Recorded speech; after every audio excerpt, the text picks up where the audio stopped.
తిరుమల కల్తీ నెయ్యి వ్యవహారంలో అరెస్టు జరిగింది టెండర్ల ఉల్లంఘన మీద తప్ప లడ్డూ ప్రసాదంలో కల్తీ నెయ్యి కలిసిందనేది ఆధారాలు లేని ఆరోపణ అనే విషయాన్ని చాలా స్పష్టంగా తెలుసుకోవాలని మనవి చేస్తున్నాను.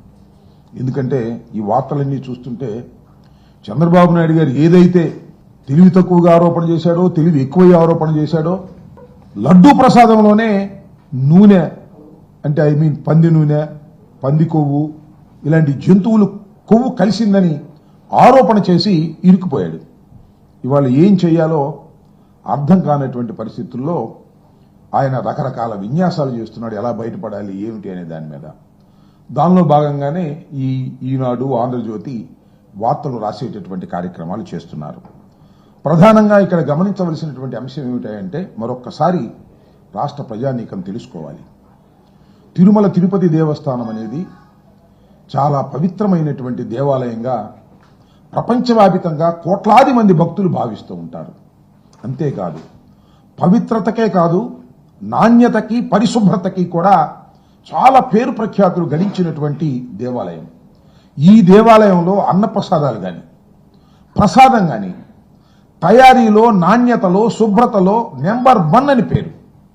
అన్ని దేవాలయాలు, ప్రపంచంలో ఉన్నటువంటి అనేకమైన దేవాలయాలు, దేశంలోని అనేక దేవాలయాలు ఈ తిరుమల తిరుపతి దేవస్థానంలో ఏ విధంగా ప్రసాదాలు తయారు చేస్తారు, ఏ విధంగా ప్రమాణాలు పాటిస్తారు అనే దాని మీద అధ్యయనం చేసి వారు కూడా దీని నుంచి తెలుసుకునేంత స్థాయిలో జరుగుతూ ఉంటాయి. ఇది అందరికీ తెలిసినటువంటి సత్యం.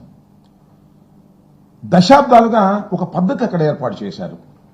ఆ పద్ధతి ఏమిటంటే ఏదైనా సరే ఒక లడ్డూ ప్రసాదానికి ఆవు నెయ్యిని పవిత్రంగా వాడతారు. ఆ ఆవు నెయ్యి సరఫరా చేసేటటువంటి వారికి ప్రతి 6 నెలలకి ఒకసారి టెండర్ వేస్తారు. ఇదేది చంద్రబాబు నాయుడు గారు చేసిందో, జగన్మోహన్ రెడ్డి గారు చేసిందో కాదు, ఇది ఆనవాయితీగా వస్తున్నటువంటి అంశం. ప్రతి 6 నెలలకి ఒక ఈ టెండర్ పిలుస్తారు. ఈ టెండర్లో ఎవరైతే L1గా వస్తారో వారికి ఇస్తారు. ఇచ్చిన తర్వాత వారు సరఫరా చేసేటటువంటి నెయ్యిని పరిశీలన చేస్తారు, టెస్ట్ చేస్తారు. దాని నుంచి శాంపిల్స్ తీస్తారు. శాంపిల్స్ తీసి 3 టెస్టులు చేస్తారు. ఆ 3 టెస్టుల్లో పాస్ అయితే ఖచ్చితంగా ఇవి బాగున్నాయి, కల్తీ లేదు అని తెలిస్తేనే దాన్ని కొండ మీదకు పంపిస్తారు. ఇది వాళ్ళు జరుగుతున్నటువంటి అంశం కాదు.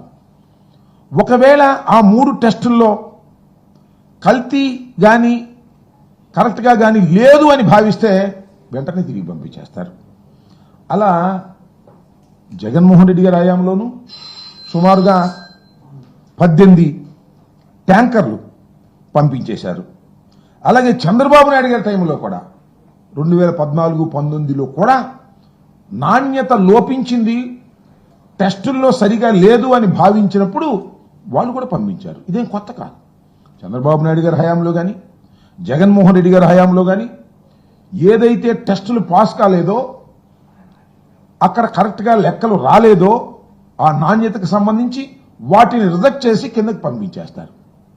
ఏదైతే నాణ్యత బాగుందనేది వచ్చిందో వాటిని మాత్రమే అన్న ప్రసాదాలకు వాడతారు. ఎక్కడ ఇంకా కల్తీ కలిసే అవకాశమే లేదు. ఈ టెస్టులన్నీ పాస్ అయిన నెయ్యినే వాడినప్పుడు ఇక లడ్డూ ప్రసాదంలో కల్తీ కలిగే అవకాశమే లేదు అనేది అందరికీ తెలిసినటువంటి సత్యం. ఇవాళ చంద్రబాబు నాయుడు గారు అధికారంలోకి వచ్చారు. జూన్ 4వ తారీఖున ఫలితాలు వచ్చాయి. చంద్రబాబు నాయుడు గారు జూన్ 12వ తారీఖున ప్రమాణ స్వీకారం చేశారు. జగన్మోహన్ రెడ్డి గారు హయాంలో ఉండగానే రొటీన్ గా వచ్చినటువంటి టెండర్స్ లో టెండర్లు ఫైనలైజ్ అయ్యాయి. ఆ టెండర్లు ఫైనలైజ్ అయింది ఏఆర్ సప్లై సంబంధించినటువంటి వాళ్ళు సప్లై ఇవ్వడానికి టెండర్ ఫైనలైజ్ అయింది.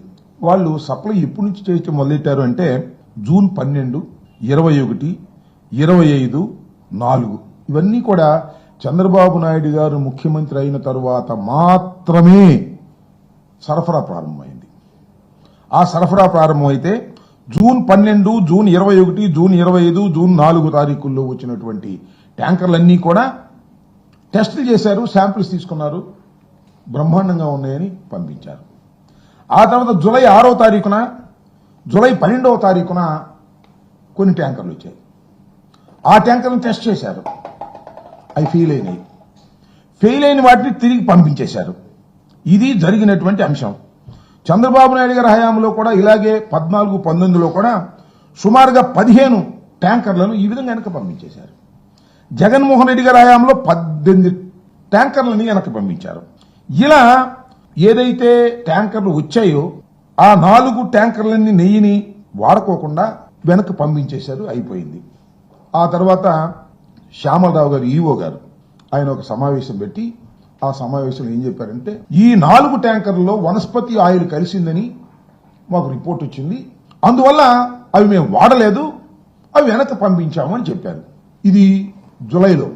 ఇదిలా ఉంటే నారా చంద్రబాబు నాయుడు గారు రాజకీయ లబ్ధి పొందాలనేటువంటి దురుద్దేశంతో శ్రీ శ్రీ శ్రీ శ్రీ వెంకటేశ్వర స్వామిని, పవిత్రమైనటువంటి దేవాలయాన్ని, భక్తుల్ని ఉపయోగించుకొని జగన్మోహన్ రెడ్డి గారి ప్రభుత్వం మీద, వైఎస్ఆర్ కాంగ్రెస్ పార్టీ మీద బురద జల్లాలనేటువంటి ఉద్దేశంతో రాజకీయ లబ్ధి పొందాలని భగవంతుడిని అడ్డం పెట్టుకుని చంద్రబాబు నాయుడు సెప్టెంబర్ 18న ఈ కూటమి సమావేశం జరిగింది. ఎమ్మెల్యేలందరూ దానిలో ఒక అపవిత్రమైన మాట, పచ్చి అబద్ధపు మాట, దురుద్దేశంతో కూడుకున్న మాట, జగన్మోహన్ రెడ్డి గారి మీద కక్షతో, ప్రభుత్వం మీద కక్షతో, దైవాన్ని అడ్డం పెట్టుకుని వాడాలనే దురుద్దేశంతో ఒక మాట మాట్లాడాడు.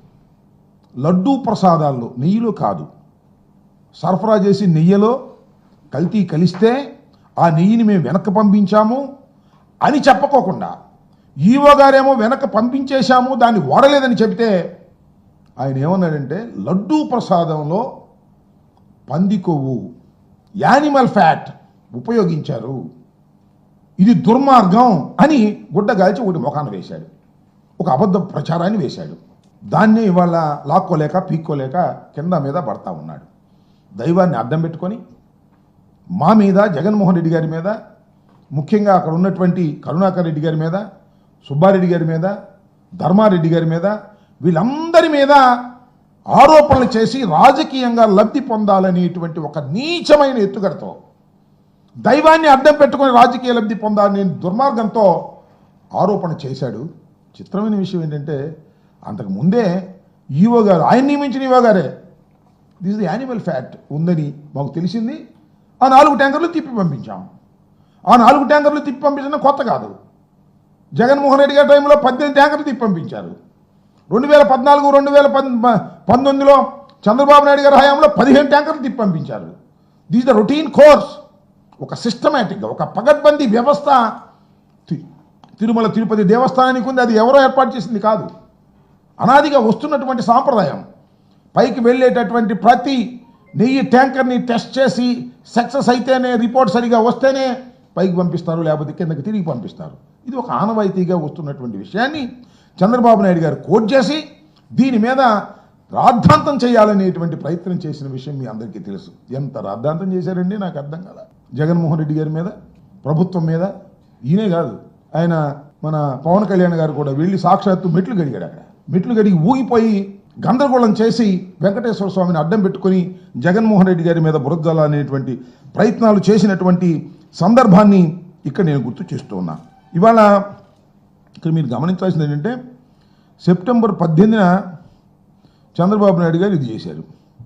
తర్వాత ఏం జరిగింది, ఆయన ఒక సిట్ అని వేశాడు. 18న వేశాడు. 18న ఆయన చెప్పాడు, తీసుకొచ్చి 26వ తారీఖున అనుకుంటాను, సెప్టెంబర్ 25న 18వ తారీఖున యానిమల్ ఫ్యాట్ జరిగింది, కల్తీ కలిగింది, లడ్డూ ప్రసాదంలో కల్తీ కలిగింది. ఎక్కడి దాకా వెళ్ళారంటే ఈ లడ్డూ ప్రసాదంలో కల్తీ కలిగింది, దేశంలోని భక్తులందరూ ఈ లడ్డూ ప్రసాదాన్ని తినేశారు, కల్తీ అయిన దాన్ని అని చెప్పాడు. ఎక్కడ కల్తీ అయినట్టుగా ఆధారాలే లేవు.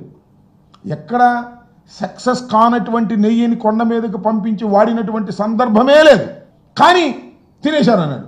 దాని దుప్పదగా పవన్ కళ్యాణ్ గారు అయితే ఆ రామాలయ ప్రారంభోత్సవానికి కూడా లడ్డూలు వెళ్ళి దానిలో కూడా ఇలాంటి కల్తీనే తీసుకెళ్లి పెట్టేశారు అనేటువంటి మాట. ఏ విధంగా అయినా సరే బురద జల్లాలనేటువంటి తాపత్రయంతో పచ్చి అబద్ధాలు భగవంతుడి పేరు మీదుగా వాడేశారు.